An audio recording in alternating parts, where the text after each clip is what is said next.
Okay, so guys, sino kasama natin ngayon? Gabi Matias. Racer number 2. Ayun. So first, tatanong kita ng mga questions tungkol sa Pertua. Okay lang ba yun? Ayos lang.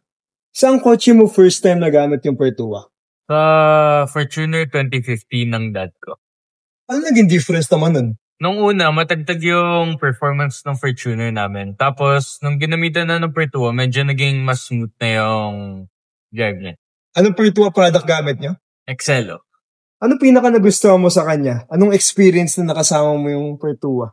Malakas yung hatak niya. Siyempre, masaya siya gamitin lalo na sa mga long drives. Nag-long ride na kayo ng mga friends nyo? Oo, siyempre.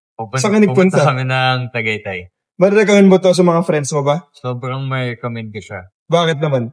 Kasi, syempre, mga tropa ko, mabibilis din mag-drive. Mas smooth yung pag-drive niya, lalo na pag malayuan yung daan niya. Saka, ramdam na ramdam yung hatak. Mas malinis parang drive yung kotse.